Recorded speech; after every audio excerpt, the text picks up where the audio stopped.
Vamos a explicar la conducción neural y transmisión sináptica, cómo las neuronas envían y reciben sus señales. Una de las claves para entender la transmisión neural es el potencial de membrana, que se define como la diferencia de carga eléctrica que existe entre el exterior y el interior de la célula, tal como apreciamos en la diapositiva. Para registrar el potencial de membrana de una neurona es preciso situar la punta de un electrodo en el interior de la neurona y la punta de otro electrodo en el exterior de la misma, en el líquido extracelular.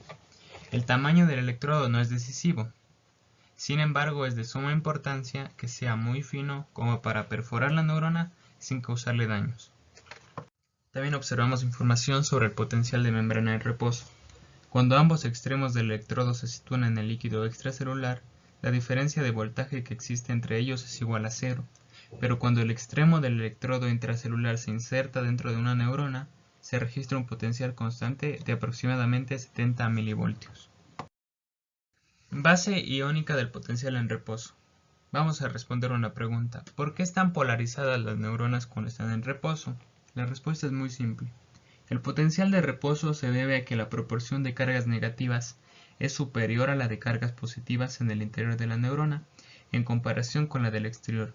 Esto nos da como resultado un potencial en reposo. Puede explicarse considerando la interacción de cuatro factores.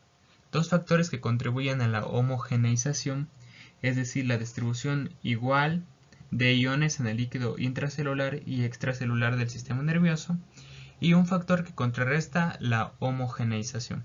Entre los factores de la homogeneización, como podemos observar, están el movimiento aleatorio y la presión electrostática. En cambio, en los factores que contrarrestan la homogeneización encontramos la diferente permeabilidad. Generación y conducción de los potenciales postsinápticos.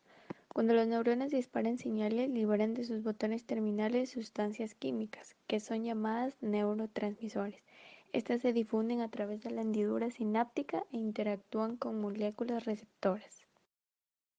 En la unión de este proceso se producen dos efectos. El primero, que es llamado despolarizar, que es la disminución del potencial de membrana en reposo de menos 70 a menos 67 milivoltios. A esta despolarización se le llama PEPs, potenciales excitadores postsinápticos. El segundo efecto es hiperpolarizar, que es aumentar el potencial de membrana en reposo de menos 70 a menos 72 milivoltios.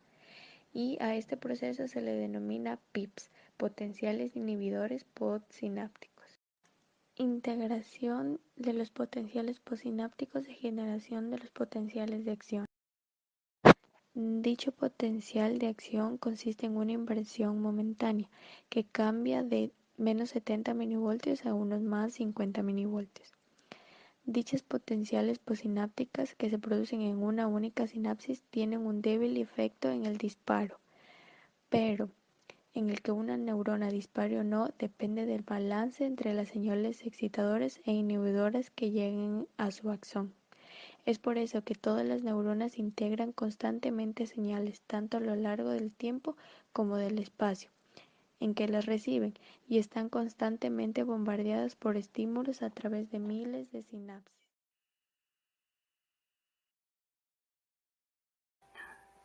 Base iónica de los potenciales de acción. El potencial de reposo depende principalmente de la desigualdad de distribución de iones adentro y afuera de la célula, la mayor permeabilidad de la membrana de potasio y el accionar de una bomba que ayudará a mantener las concentraciones de sodio y potasio.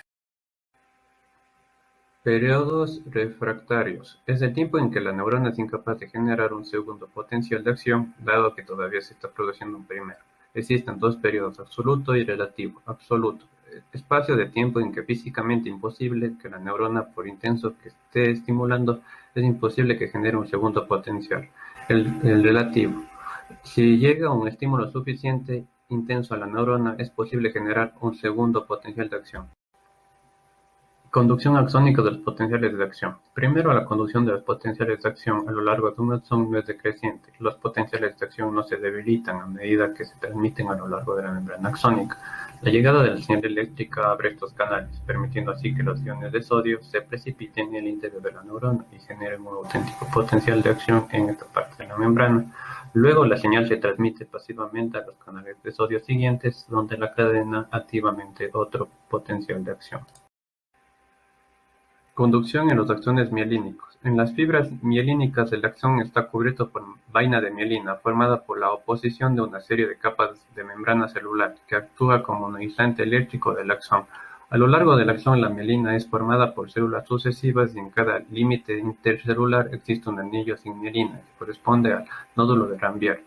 La consecuencia de esta estructura es que los axones mielínicos, la conducción del impulso nervioso es más rápida.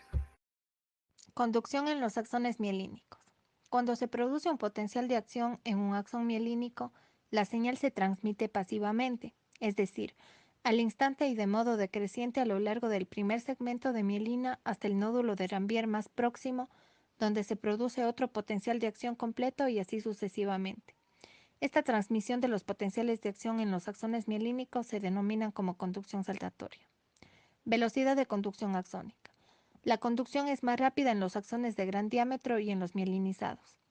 En el caso de las neuronas sin axón no presentan potencial de acción. Es por ello que la conducción neural se da mediante potenciales graduados. Transmisión sináptica. Existen dos tipos, la química, en la cual se da la liberación de moléculas de neurotransmisores, y la eléctrica, que está explicada por los potenciales de acción. Además, tenemos 5 aspectos de transmisión sináptica.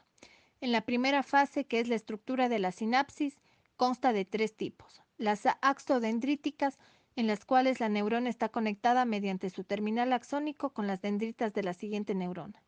Las axosomáticas, en las cuales se comunican mediante un axón hacia las zonas específicas del soma o cuerpo celular de la otra neurona. Y finalmente la axoaxónica, que están conectadas desde un axón hacia otro axón de la neurona. En la segunda fase, síntesis, empaquetamiento y transporte de las moléculas de neurotransmisores, tenemos 2 tipos de moléculas, las pequeñas y grandes. En el caso de las moléculas pequeñas, son sintetizadas en el citoplasma del botón terminal, empaquetadas en vesículas sinápticas por el aparato de Golgi, y estas vesículas llenas de neurotransmisores se almacenan en grupos cerca de la membrana presináptica. En el caso de las moléculas grandes, se ensamblan en el citoplasma del cuerpo celular, son empaquetadas en vesículas mediante los ribosomas y son transportadas a través de microtúbulos a los botones terminales de la neurona. En la tercera fase encontramos la liberación de las moléculas neurotransmisoras, en donde se halla la exocitosis, que es el proceso de liberación del neurotransmisor. Aquí, cuando la neurona está en reposo, las vesículas con neurotransmisores se agrupan cerca de las zonas de la membrana sináptica que son ricas en canales de calcio, controladas por el voltaje. Estos canales se abren cuando son estimulados por potenciales de acción y permiten el paso del calcio al botón terminal. La entrada de calcio también da lugar a la fusión de las vesículas con membrana presináptica, haciendo que se libere el neurotransmisor a la hendidura sináptica. Una vez el neurotransmisor es liberado, este produce señales en neuronas posinápticas al unirse a los receptores de la membrana posináptica. Estos receptores no son más que proteínas que contienen puntos de unión para determinados neurotransmisores. La mayoría de neurotransmisores se unen a varios tipos de receptores, en los que hallamos los ionotrópicos, que están asociados a canales iónicos controlados por ligando, y los metabotrópicos, asociados a proteínas G y segundos mensajeros. Existe un tipo de receptores metabotrópicos que vale la pena mencionar, los autorreceptores, los cuales se ligan a las moléculas neurotransmisoras de su propia neurona y se localizan en la membrana presináptica. Su función principal es controlar la cantidad de neurotransmisores de la sinapsis y reducir la liberación cuando hay mucho y aumentar cuando hay muy poco. En la fase de recaptación, inactivación enzimática y reutilización de neurotransmisores, la mayoría de neurotransmisores, una vez liberado, regresan a los botones presinápticos. En cambio, otros neurotransmisores son degradados, inactivados o descompuestos en la sinapsis mediante la acción de enzimas, los cuales son proteínas estimuladoras o inhibidoras. Estos neurotransmisores o productos de degradación son llevados al botón terminal y reutilizados, en donde incluso se reutilizan a las vesículas de las membranas presinápticas.